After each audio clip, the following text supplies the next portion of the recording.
Hello everybody. As we go throughout this period, we're going to have an interesting setup, and this was definitely shown on radar and satellite yesterday and through the day today as well.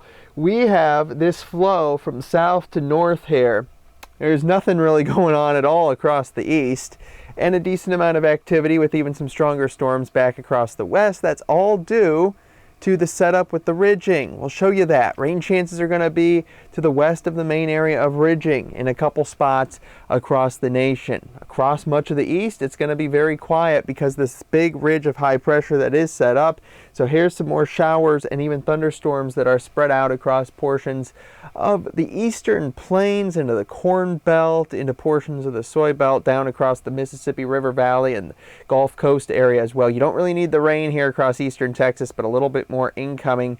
And then again, more showers and even some very high elevation snowfall up across portions of the mountainous regions out west. Now, rainfall amounts are going to be very staggered across the east when we go throughout the next 15 days or so compared to average. We're going to be extremely dry where the heart of this ridge is going to bake Florida and really a lot of portions of the south. Only in the green and the blue colors is there above average rainfall, and that's where the spotty thunderstorm activity is going to be, and that kind of gives a little bit less confidence on exactly where that's going to set up.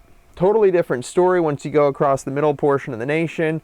That is where the active pattern will be, just to the west of that ridge, and that will be well above average precipitation over the next couple of weeks. Speaking of ridge, wow, big trough out across the west and a huge ridge.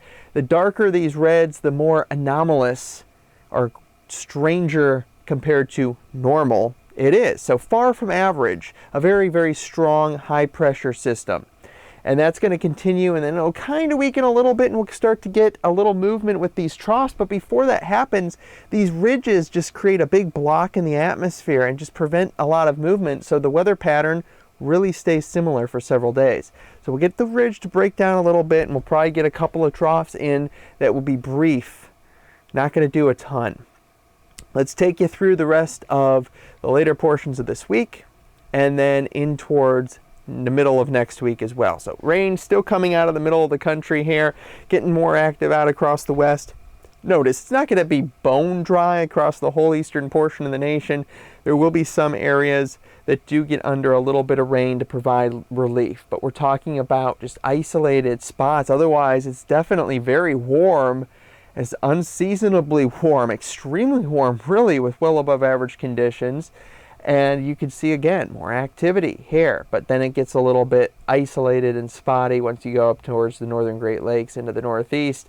We'll try to get a couple systems to form. This is the kind of pattern where you can get ridge runners to come kind of on the back side and ride to the west of it as well. So we could see a little bit of that type of motion going forward, but really warm again as we go into early portions of June, extremely above average in spots for this next 5 to 7 day stretch or so, really across Chicagoland through the Great Lakes into the southeast, and then just warm across really much of the east. It's not going to be the kind of trough that brings in a lot of cool air just because of where the juxtaposition of it is across the west, but cooler air, just slightly below average, is expected. Thanks for watching. NeoWeather is the leading front in weather where you can get a non-automated forecast that's very detailed and specific, but yet easy to read. If you're interested, check us out at neoweather.us and submit a quote request. It's free.